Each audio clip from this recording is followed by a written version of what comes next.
जय हिंद। हमेशा से विवादों में रहा इजराइल और फिलिस्तीन का जो विवाद है वो फिर से गर्मा गया। इसमें किसकी ज़्यादा गलती है, इजराइल की है या फिलिस्तीन की है? इसमें हमास कौन होता है, गाजा पट्टी क्या है, वेस्टर्न बैंक जेरूसलम पे विवाद क्यों हो रहा है और इसमें कौन सही है, और भारत को किसका साथ देना चाहिए और किसका नहीं देना चाहिए, इससे भारत पर क्या असर पड़ेगा, इसको हम समझते हैं। देखिए, जो इजराइल और फिलिस्तीन है ये मिडिल ईस्ट में आते हैं। सब मिडिल ईस्ट एशिया का लास्ट हो जाता है, ये वाला एरिया हो जाता है। तो आप देख सकते हैं भारत से दूरी भी अच्छी खासी है। ये एरिया पूरी तरह से मुस्लिम कंट्रीज के बीच में है यहाँ पर, और यहाँ इजराइल है इसी के बीच में। इसको अगर पास करके हम इस एरिया को देखते हैं यहाँ से, तो आप इस तरह से देखेंगे, ये हमारा इंडिया हो गया, इंडिया से पाकिस्तान, ईरान, और उसके बाद ये वाला एरिया आ जाता है इजराइल का। इजराइल इसी में है आपका फिलिस्तीन। हालांकि पहले ये फिलिस्तीन था, उसको उसके ऊपर इजराइल को बसाया गया। जय दोस्तों, जय श्री राम। देखिए, हर किसी के दिमाग में एक क्वेश्चन जरूर चल रहा होगा कि हमें जैसे भारत सरकार ने इजराइल का साथ दिया कि हमें इंडिपेंडेंट किसका साथ देना चाहिए, हमें किसके बारे में सोचना चाहिए। मैं आप लोगों को खान सर की एक पुरानी वीडियो दिखाने जा रहा हूं, जिसमें आप 100% आपके दिमाग में जितने भी क्वेश्चन उठ रहे हैं वो सभी के सभी शांत हो जाएगा। वीडियो के एंड में कंप्लीट देख के आप कमेंट जरूर करें आपको किस चीज का साथ देना चाहिए, इजराइल का है, फिलिस्तीन का, और हमास क्या है, कहां से आए थे, क्या कुछ, पूरी डिटेल वीडियो शुरू करते। वीडियो अच्छी लगे तो लाइक करें भाई, चैनल को सब्सक्राइब करें। वीडियो शुरू करते हैं। इजराइल बन जाएगा, और इजराइल की स्थापना कर दिया 14 मई 1998 को। इस दिन इजराइल की स्थापना हो गई। जो फिलिस्तीन पूरा फिलिस्तीनियों का था, जो मतलब वहां मुस्लिम लोग रहते थे, उसको इन्होंने डिवाइड कर दिया 1948 में। और क्या कर दिया, 48% दिया फिलिस्तीन को, 48% फिलिस्तीन को दिया, 44% इजराइल को दिया। यहाँ पर देखिए, जबकि इजराइल का यहाँ पे उस समय तक नहीं था यहाँ पे। उसके बाद क्या किया, जेरूसलम जो राजधानी थी उसको कहा कि देखो, ना ये फिलिस्तीन की राजधानी रहेगी, ना ये इजराइल की राजधानी रहेगी, ये यूएनओ के कंट्रोल में रहेगा।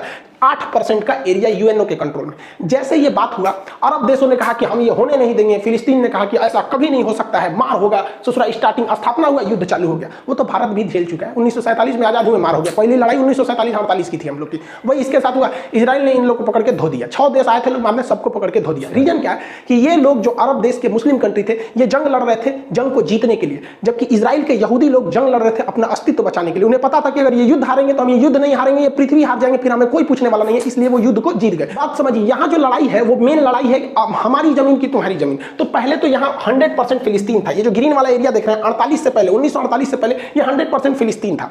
बाद में आप देखेंगे 1948 में यूएनओ ने इसका पार्टीशन किया, तो अब देखिए ये ग्रीन वाला फिलिस्तीन ऐसा रह गया। और जानबूझ के यूएनओ ने एक ऐसा ड्रामा रचा कि आगे जाके लड़ाई होगी। देखिए, आधा फिलिस्तीन यहाँ दिया है, थोड़ा सा यहाँ दे दिया है, बीच में पतला रास्ता दिया है, थोड़ा सा यहाँ दिया है, बीच में पतला रास्ता। इन लोग का पहले से प्लान था। ऐसे ही इन लोगों ने पाकिस्तान को बांटा था, एक और इधर पाकिस्तान, एक और इधर पाकिस्तान, जिसको आगे चल के हम लोगों ने बांग्लादेश में तोड़ दिया। यही काम किया इजराइल ने। जानबूझ के इजराइल को कहा गया था कि भैया तुम आगे जाके तोड़ोगे तो ये छितरा जाएगा, उधर वो छितरा जाएगा। फिर अगले साल इजराइल ने ऊपर वाला घोट लिया। देखिए, इजराइल खत्म, अब फिलिस्तीन यहाँ बच गया, यहाँ बच गया। उसके बाद धीरे धीरे देखिए इसमें भी धीरे धीरे कब्जा करना इजराइल चालू कर दिया। तो इजराइल ले देके 12% फिलिस्तीन बचा है। तो जो फिलिस्तीन पहले 100% था, अभी वो 12% है, और पूरा इजराइल उस पर कब्जा कर रहा है। तो फिलिस्तीनियों का एक तो मेंटली मोरल हमारा देश तुम हमी को पीट रहा है। और इजराइल ने अलग अलग नियम बना रखा है। फिलिस्तीन के लोग हथियार नहीं रख सकते, एयरफोर्स नहीं रख सकते, आर्मी नहीं रख सकते, ये लोग मतलब नेवी नहीं रख सकते, और ये सब कुछ रखता है इजराइल। और जो हमला हो रहा है वो बेसिकली हमला इस गाजा पट्टी से हो रहा है, अभी आगे समझाएंगे। वो भी हमला हो रहा है और वो हमास कर रही है, आर्मी नहीं कर रही है। हमास वहां के हिसाब से एक आतंकवादी संगठन है, इजराइल के हिसाब से वो हमला कर रही है, न कि फिलिस्तीन की आर्मी। फिलिस्तीन वालों के पास पत्थर रहता है मारने के लिए, और हमास जो है आतंकवादी संगठन, वो रॉकेट मारता है। ओवरऑल आप कंसेप्ट समझिए, इजराइल जानता है कि ये लोग कमजोर देश है, इन्हें उत्तेजना दिलाओ, और जैसे ये लड़ने के लिए आएंगे मारो, भयानक जमीन कब्जा लो। और ये लोग जरूर, ये लोग समझेंगे नहीं, ये लोग ताव में आ जाएंगे तुरंत। इतना बड़ा था फिलिस्तीन। देखिए, फिलिस्तीन समेटते गया, वो काला वाला एरिया जो है वो यहूदी का है, मतलब वो इजराइल है। धीरे धीरे देखिए ये निपट गए, इतनी सा बचे, लग रहा है बस प्रसादी के हिसाब से बचे हैं। देखिए, इतना पहले पूरा था, इतना हो गया। अब इजराइल का मेन कॉन्सेप्ट समझिए क्या है। इजराइल कहता है कि भाई फिलिस्तीन वालों को हम तोरा उकसाएंगे, कोचेंगे, और तू कोचा जाएगा, तू आएगा पत्थर मार दे, हम फोड़ देंगे, तुमको तबाही करेंगे।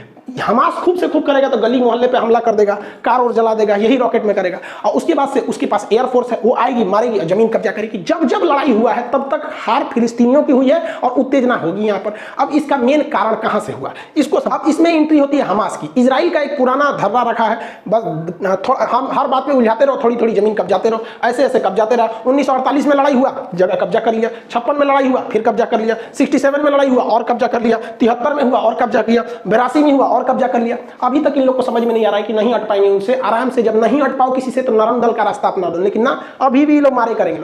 अभी जो वर्तमान सिचुएशन है, फिलिस्तीन के लोग कहते हैं कि सुनो ना, हमको जो 48 वाला बतिया था ना, ये वाला 44% जो था वही हमको दिला दो, 48% दिला दो, नहीं चाहिए हमको, वापस दिला दो। इजराइल कहता है हाँ हाँ वापस दिला दो, भाई सब तो मार काट का है किया था, माने तुम मारने आया था इसलिए कि हमको पूरी तरह से उजाड़ दो, पूरा देश का देश आया था, और जब हार गए तो यहाँ बोलते हो कि वापस यूएनओ वाला ही दिला दो। अब ये पॉसिबल नहीं। अब यहाँ दो पार्ट बन गया, जो फिलिस्तीन है उसके दो राज्य हो गए हैं, फिलिस्तीन देश के दो राज्य। एक ये जो इधर थोड़ा सा बचा हुआ है इसे कहते हैं वेस्टर्न बैंक, और जो इधर बचा हुआ है इसे गाजा पट्टी या गाजा स्ट्रिप कहते हैं। इन्हीं दोनों को मिला के फिलिस्तीन बना है।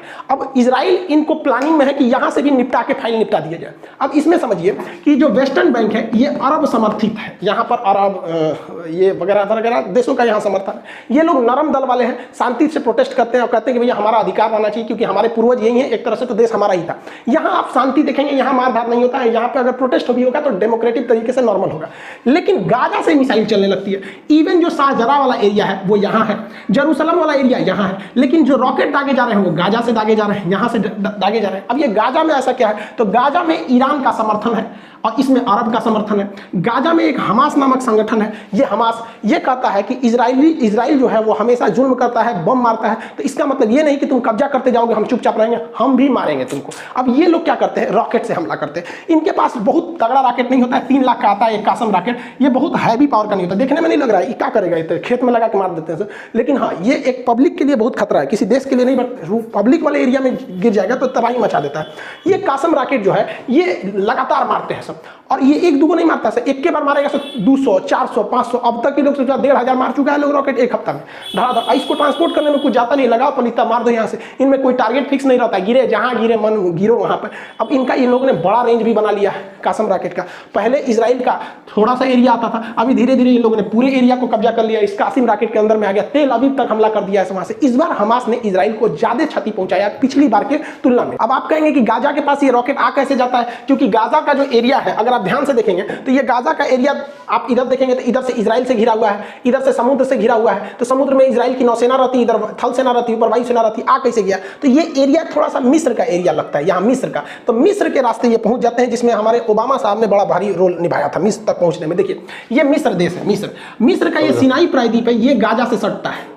तो जब बराक ओबामा थे ना तो इनको मिडिल ईस्ट में हीरो बनने का शौक था, इन्होंने ईरान से समझौता किया था और P+ करके, आप लोग 2013 में अगर होंगे तो 13 वाला को अगर करंट अफेयर को देखेंगे तो वहाँ ध्यान में होगा, तो इनका संबंध इन दोनों से बहुत अच्छा था, क्योंकि इन्हीं के समय यहाँ पे ओसामा बिन लादेन मारा गया था और इन लोगों ने अमेरिका को पाकिस्तान को क्लीन चिट दे दिया था, कि पाकिस्तान को तो पता ही नहीं था क्लीन चिट है, उसको नहीं पता था यहाँ पर। अब भाई साहब ईरान को जब परमिट मिला तो ये ईरान यहाँ से इसी कासिम रॉकेट को ये सिनाई प्रायद्वीप के माध्यम से यहाँ ठुसवा दिया, सुरंग बना पहुंचा दिया, हजारों की संख्या में, इवन की वहाँ फैक्ट्री लगवा दिया, और यही रॉकेट आज इजराइल में तबाही मचाते हैं। इसलिए हमको आपको इस मचमच में पढ़ने की जरूरत नहीं भाई साहब, ये लोग खुदे पहुंचे हुए फकीर है, ये लोग हमेशा चाहते हैं लड़ाई हो, क्योंकि लड़ाई ना होगा तो इनका हथियार नहीं दिखेगा, क्योंकि अगर अंधेरा ना हो तो टॉर्च का बिजनेस ही खत्म हो जाएगा। बात करते हैं दोनों में सही कौन है गलत कौन है। देखिए जमीन तो फिलिस्तीन की थी, लेकिन फिलिस्तीन के लोगों को समझना पड़ेगा कि इजराइल को वहां रहना जरूरी है, क्योंकि अगर इजराइल वहां से उजड़ गया तो इजराइल का दुनिया में फिर कोई नहीं बचेगा। इसलिए इनकी लड़ाई अस्तित्व की है और इनकी लड़ाई अपने की है, तो दोनों को कॉम्प्रोमाइज करके चलना चाहिए कि भाई जितना में हो उतना में सलट लो, यहाँ पर दोनों के लिए कहते हैं। अब इजराइल का कोई कुछ नहीं बिगाड़ सकता है। अब इंटरनेशनल प्रेशर है, जिसे मुस्लिम कंट्री कहते हैं कि इंटरनेशनल प्रेशर है, वो इजराइल के लिए वार्म अप का काम करता है और बढ़िया से धोता है।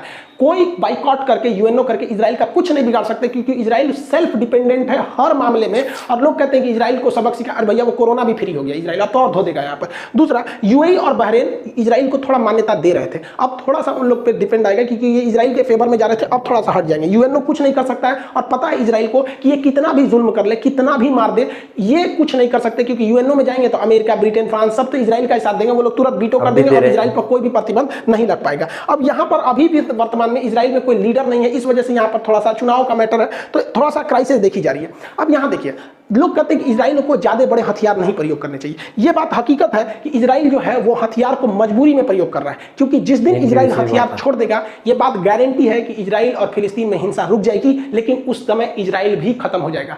No weapon, no violence and no Israel, क्योंकि ये मार डालेंगे सब अरब देश वाले उसको मिलकर, तो इसलिए उसको हथियार उठाना मजबूरी बनता है। और कितना अरब देश वाले इजराइल से नफरत करते हैं, बस इस बात पे सोचिए कि पाकिस्तान अपने पासपोर्ट पे लिखा है कि इजराइल नहीं जा सकते, क्योंकि वो इजराइल को देश ही नहीं मानता है। भाई साहब, आप किसी को कंप्रोमाइज करने में क्या जाता है कि भैया हम अभी वर्तमान में जहां हैं हमको वहां रहने दो, 12% पे है तो रहने दो, नहीं तो 12 नहीं छोड़ेगा वहां। तो इजराइल का कोई कुछ नहीं बिगाड़ सकता है यहाँ पर। अब रही बात फिलिस्तीन की, तो इनके पास हथियार के नाम पे क्या है? पत्थर है, लाठी है। इसके सिवा तो इनके पास ऑफिशियली कुछ नहीं है। जो है वो हमास नामक आतंकवादी संगठन को है, जो खुल के कोई हथियार भी नहीं खरीद सकता है, छुपके से ओबामा साहब की मदद से वो इजराइल तक पहुंचाया जा रहा है। तो भैया जो अमेरिका कहता है कि इजराइल के साथ है, वही ससुरा रास्ता दे रहा है हमास को हथियार ले जाने का, तो हम लोग काहे लिए मच में पड़ने वाले हैं। दूसरा, इजराइल हमेशा उत्तेजित करता है। यासर अराफात थे, इनको तो फिर पोलोनियम देकर मरवाइए दिया वहां पे फिलिस्तीन।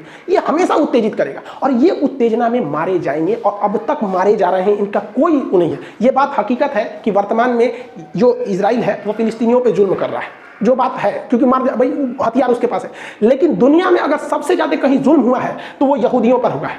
सेकेंड वर्ल्ड वॉर में उन्हें कमरा में बंद करके, लॉक करके, अंदर जहरीली गैस डाल दी जाती, जानवर से बुरा वक्त सलूक हुआ था। लेकिन इन लोगों ने, यहूदियों ने वक्त की नजाकत को समझा, पढ़ाई पर, टेक्नोलॉजी पर ध्यान दिया, और आज ऐसी हकीकत हो गई है कि भारत जैसे देश को इजराइल से लड़ने से पहले सोचना पड़ेगा, क्योंकि हमारे ड्रोन, हथियार, बंदूक सब इजराइल से आ रहे हैं। सब टेक्नोलॉजी वहां पे इतना छोटा है लेकिन इतना डेवलप है। तो इन लोगों पर भी सोचना चाहिए, एरिया मायने नहीं रखता है। आप वहीं रहिए, खुशहाल रहिए, पढ़ाई लिखाई पे ध्यान दीजिए, आगे बढ़िए, जब मौका मिलेगा आप आगे बढ़िएगा। ऐसा तो देखिए भाई, हाथ जोड़कर खान सर को मेरा प्रणाम है। यानी कि एक ऐसी यानी कि विश्व में एक माँ ने जिसने खान सर को जन्म दिया है, उनको मेरा हाथ जोड़कर प्रणाम है। ऐसी खान सर के जो गले में और दिमाग में जो विद्या देवी सरस्वती माँ निवास करती है, जो कि कोई भी मजहब, धर्म कुछ भी नहीं सोच के एक अध्यापक के रूप में देश को आगे चला रहे हैं, ऐसे गुरु को मेरा प्रणाम है। यानी कि देखिए, एक ज्ञान का भंडार है जो एक्चुअल पूरा डाटा था। और किसी भी तरफ जो आजकल भाई पाकिस्तान वाले हैं वो मिर्च मसाला डाल के देंगे, भारतीय मीडिया वो भी मिर्च मसाला डाल के देगी, कोई भी जो एक्चुअलिटी है 1948 में लेकर जहां पर पूरा फिलिस्तीन था, 2011 में एक बूंदी की तरह बच गया है। फिलिस्तीन की गलती नहीं है, जो हमास है उसकी गलती भी नहीं है, क्योंकि हमास फिलिस्तीन से जाके वहां बसे हैं और वहां पे एक जैसे गरम दल नरम दल हो गया था, वो गरम दल हो गया। तो उनकी गलती है कि वो गलत तरीके से जो अपना प्रोटेस्ट कर रहे हैं या फिर गलत तरीके से को रिप्रेजेंट कर रहे हैं, महिलाओं पर अत्याचार के, वो गलत है। मांग उनकी भी जायज हो सकती है और वही फिलिस्तीन की भी जायज है, क्योंकि अगर वो ढीला पड़ा तो तमाम मुस्लिम देश है उसको वहां से खा जाएंगे। आप लोग कह रहे कमेंट सेक्शन में आप रखें कि आप लोग किसके साथ हो। जय हिंद, जय भारत, जय श्री राम।